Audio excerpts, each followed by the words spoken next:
everybody, I hope you're doing well out there. Welcome back to the channel. It is another stunning day here in England. The weather is just perfect. There's very little wind. The weather's about to change over the next couple days, so this is the last opportunity I've got. Going to try and look for some bass today. I'm sure there'll be some spider crabs around as well. That'll be a last resort, but really focusing on bass and maybe some plaice today as well. So let's get diving. This was the first dive of the day, and I never really expect to see fish on the first dive of the day. Most of the time I'm just hitting the bottom to try and get my bearings to see where I am in relation to the reef and where I want to be diving.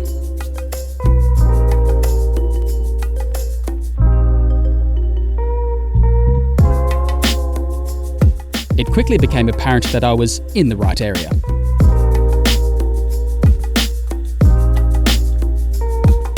Whenever I see shoals of pollock like this, it's generally a great indicator that you're on some really productive fishing ground, and most of the time there'll be bass nearby.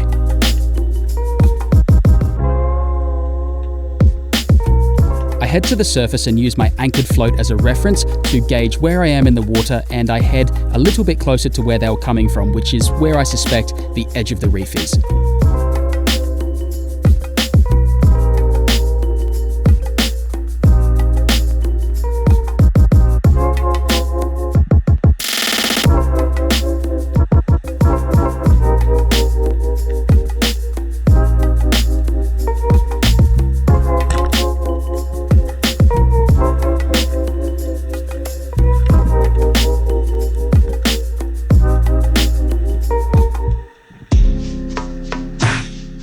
Previous dive I saw a heap of pollock on the bottom there, right off on the sand line, and then I decided to dive a little bit shallower on the rocks.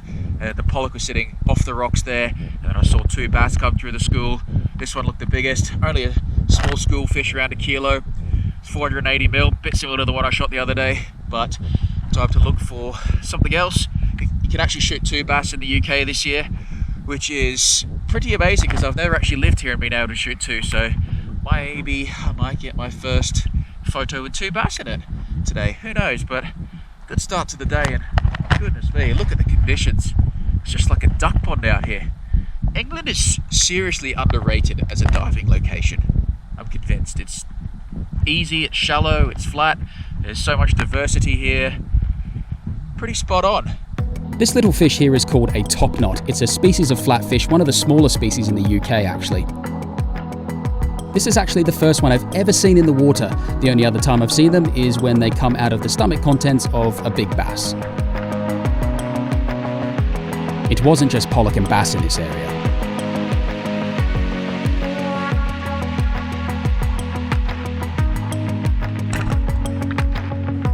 I find a lot of people turning their nose up at mullet, but if you shoot one that's away from a river or a harbour, they're actually pretty good to eat. All of a sudden, like somebody had turned the fish switch off, I wasn't seeing anything but a few spider crabs. Once I got to the surface, I quickly worked out why. This fisherman pulled up between me and my float, threw his anchor over the side in a rather noisy fashion, and then dropped 3 lines into the water. No wonder I wasn't seeing any fish. After about 15 minutes, he decided to finally move on, like he should have done in the first place. Surprise, surprise, I started to see fish again.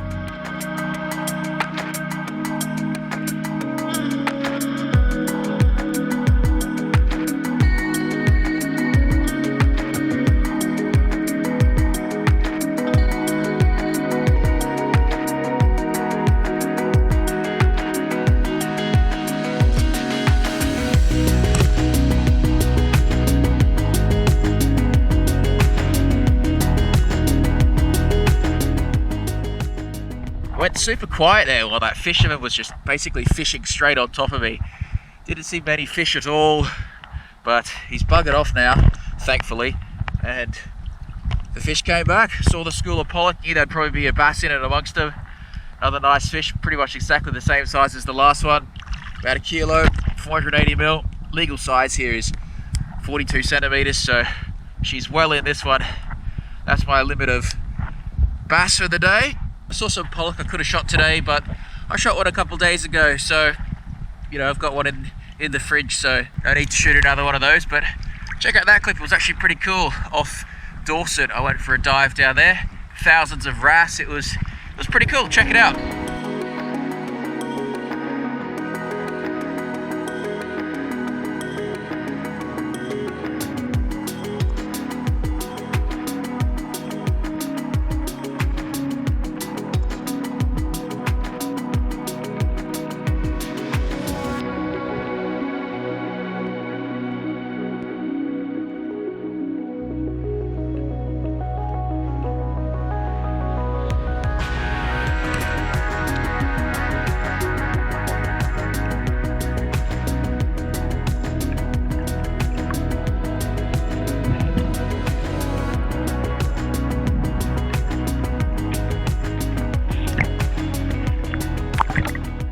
Tide has changed and the fish have disappeared a little bit.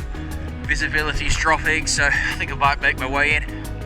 It was quite cool to see the next generation of spider crabs here scurrying along after the spring breeding season.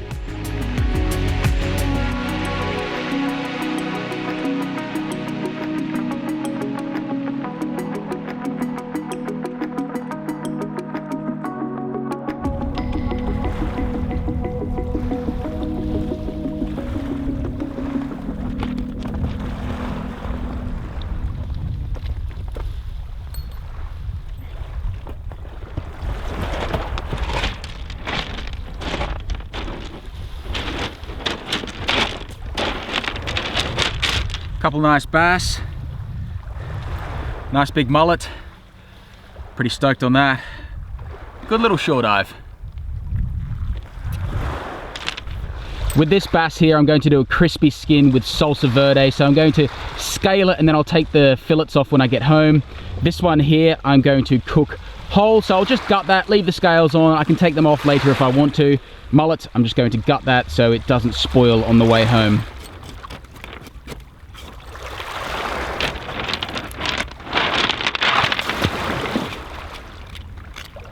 Some of you may have or may not have noticed that this channel has hit 100,000 subscribers, which is absolutely insane. I still can't believe there's 100,000 people out there that are interested in the videos that I make. It's very humbling, and I want to thank everyone out there that's supported the channel over the years, because it makes a difference in my life. It allows me to go out and travel, dive in different locations, meet new people, see new fish and learn different things. And I want to sincerely thank each and every one of you that have commented, liked, shared a video over the years. It all started out here actually in the English channel, because I moved to London 5 years ago, had nothing to do in the winter, I didn't have a job, so I decided to edit up my spearfishing footage from Australia, and the channel grew from there. I started diving here, and it's taught me a lot that, you know, you don't have to have big fish, clear water, hot water for that matter, to have a good time spearfishing. I have just as much fun out here as I did today shooting a few bass, some mullet, as I did shooting 15, 20 kilo Spanish mackerel off my hometown in Brisbane. It doesn't matter where you are in the world, anyone can enjoy this lifestyle, take some food for the family, cook something delicious. And thank you so much for supporting the channel, and there'll be more videos to come. Crispy skin fish has been one of those things that scares me in the kitchen, because we've all been there where it ends up gluggy, sticking to the pan. But with a few simple preparations, we can make it much easier and extremely crispy. For this recipe, you need to scale the fish. This is best done by the sea, not in the kitchen. Once you take the fillets off, pat them down with a paper towel and then put some salt onto the top of the skin and stick it in the fridge for about 20 minutes. The fridge actually dehydrates the skin, so does the salt, and that is key to getting a crispy skin.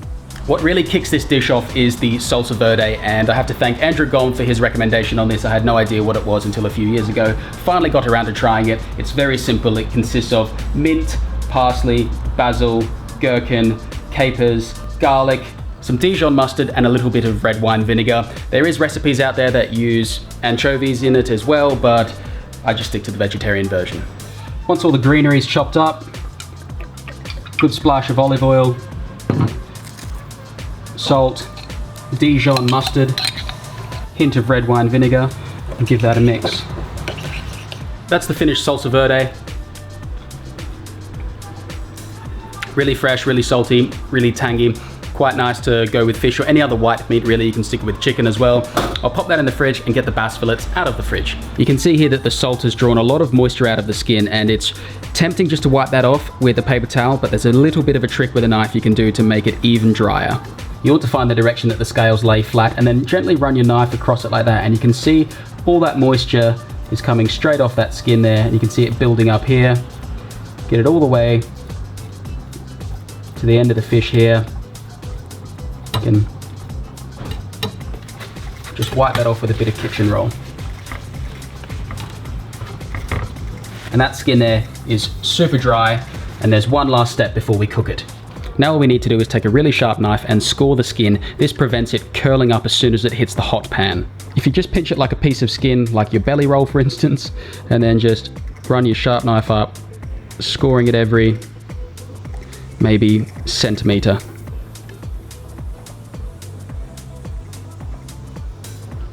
Just like that. I'm going to serve the fish on top of some potato mash with asparagus tips underneath and sit the fish on top. Makes for a really nice presentation and a well-rounded lunch. So in the interim, get the potatoes boiling and have your asparagus tips washed, cleaned, ready to fry off in a pan. For this, I like to use an oil that you can heat up quite high. Vegetable oil does the trick. So splash of that in the middle like that. Probably a little bit much, but we'll wipe it around the pan and get that almost smoking hot. Okay, our oil's just about smoking, and you can tell that it's ready with a little bit of saliva. That's ready for the fish, and I've just given it one final wipe down with some kitchen roll, a little bit more salt on the skin, and it's ready to go down. When you put it down and do not move it about. You want to put it down, leave it, and then keep your fingers on top of it for about 30 seconds to stop it curling up if it wants to do that. It's also very important to make sure that you've had this out of the fridge for about 15 or 20 minutes so that it can acclimatize to room temperature before you cook it. Otherwise, the inside will be raw and it won't cook evenly. When you lay the fish in, lay it away from you so it doesn't splash oil back at you.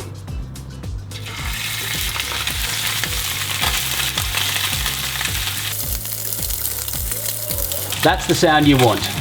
You can see the fish isn't curling up at all, and you can see it's slightly browning around the edges. That's exactly what you want. You don't want to move this too much. You can turn the heat down a touch now that it's crisped off, but for now, get the asparagus in the pan, and we want to cook this about 90% through, so you can see the white here coming up through the meat. We want to go about 90% through and then just finish it off slightly on the other side. After a couple minutes, you can see that it doesn't stick to the pan at all. It's released from the bottom, and just give it a little check to make sure that you haven't burnt it. And yeah, it's looking really nice. A couple minutes and that'll be done. You can see these are nearly done through to the top there. You can see a little bit of opacity. All you do is just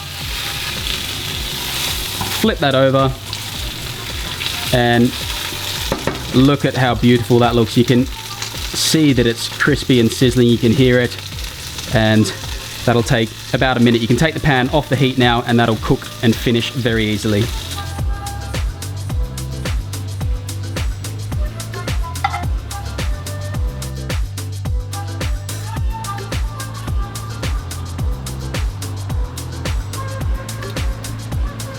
And this is the sound you're looking for once it's finished. Nice and crispy.